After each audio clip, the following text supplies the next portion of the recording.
GS से related तो मैं काफ़ी सारी वीडियोस बना चुकी हूँ, बट आप लोगों के कमेंट्स आ रहे थे कि आपका जो ऑप्शनल है उसके बारे में भी बताओ। सो मेरा ऑप्शनल जो है वो एंथ्रोपोलॉजी है। एंड लोग पूछ रहे थे कि मैं कहाँ से कर रही हूँ एंड इसके बारे में वीडियो बनाओ। सो ऑप्शनल जो है वो मैं पीडब्ल्यू से कर रही हूँ। एंड ये पीडब्ल्यू के ही नोट्स जो हैं वो आपके सामने रखे हुए हैं, तो मैं आपको इसके बारे में थोड़ा बहुत बता देती हूँ। मैं जस्ट रिव्यू दूंगी, बाकी मैं आपको कुछ नहीं बता रही हूँ कि क्लासेस क्या वगैरह वगैरह। ठीक है, सो मैं जस्ट रिव्यू दूंगी कि मैंने यही क्यों लिया, मतलब मेरा क्या रीज़न रहा। सो मैंने एक दो टीचर्स देखे, उनका डेमो देखा एंड जो फेमस हैं थोड़े इस ऑप्शनल के लिए। सो मैंने उनसे एक यूनिट पढ़ी भी एंड मेरे नोट्स भी बनाए। मैं आपको अभी दिखाऊंगी, हैंड रिटन नोट्स बनाए मैंने। एंड जब मैंने पढ़ा पहली बात तो मेरे को पहली बार में कुछ समझ में ही नहीं आया, मतलब मेरा ऑप्शनल से ही मन उठ गया था कि मेरे को ये तो करना ही नहीं है, ये तो मेरे से होगा ही नहीं। तो मैंने एक यूनिट पूरी कर ली एंड का अच्छे अच्छे नोट्स भी बना लिए, बट जब मैंने दोबारा इसको खोला तो मतलब सब ब्लैंक, मेरे को कुछ समझ ही नहीं आया। तो मैंने ऑप्शनल चेंज करने से पहले ये सोचा कि क्यों ना मैं एक आधा टीचर और ट्राई कर लेती हूँ, क्या पता किसी और का मेरे को समझ में आ जाए। सो मैंने एक दो टीचर और ट्राई किए एंड फाइनली जब मैंने मतलब पीडब्ल्यू का देखा।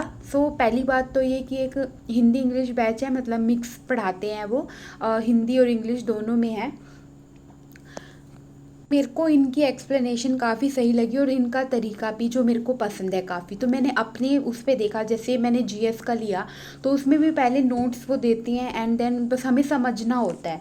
तो इसी तरह से यहाँ पे भी ये नोट्स दे रहे थे पहले से एंड जस्ट हमें समझना था, और जो क्लास में पढ़ा रहे थे वो सारा लिखा हुआ था, लिखने का कोई चक्कर ही नहीं था।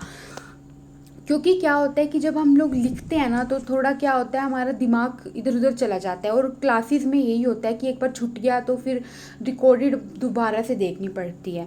तो अगर हमारा पूरा फोकस समझने में होगा, लिखने में नहीं होगा, तो समझ हमें ज़्यादा आता है। तो मेरा ये पर्सपेक्टिव था, तो इसलिए मैंने ये वाला चूज़ किया। तो मैं यहाँ पे आपको इनके नोट्स दिखा देती हूँ। ये जो मैंने लिख रखा है ना, ये मैं आपको बाद में बताऊँगी कि मैंने कैसे इनका यूज़ करा, क्योंकि ऐसा नहीं है कि इन्हीं नोट्स से सारा पेपर आ जाएगा, हमें खुद से भी मेहनत करनी पड़ेगी।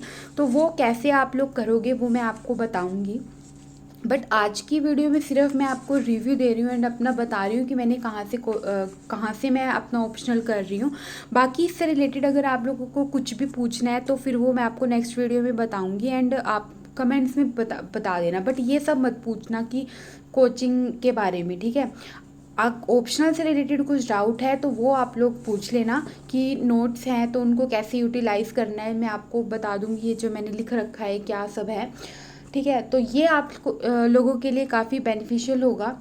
एंड अगर आपको ऑप्शनल चूज़ करने में कन्फ्यूज़न हो रही है तो वो भी आप लोग पूछ सकते हो, मैं आपको बता दूंगी, क्योंकि मेरे को जितनी कन्फ्यूज़न हुई है उतनी किसी को हो ही नहीं सकती। एंड बाकी इनका पढ़ के मतलब हर किसी को समझ आएगा, इतना मैं कह सकती हूँ, क्योंकि मैंने काफ़ी टीचर्स के जो है वो लेक्चर्स देखे हैं। देन मैंने डिसाइड किया कि मैं इनसे ही अपना एंथ्रो पूरा करूँगी। एंड इनका एक बेनिफिट और भी है कि 2-3 यूनिट के बाद टेस्ट भी होता है। सो नेक्स्ट वीडियो में मिलते हैं एंड अपने कमेंट्स में जो भी डाउट है वो बता दें।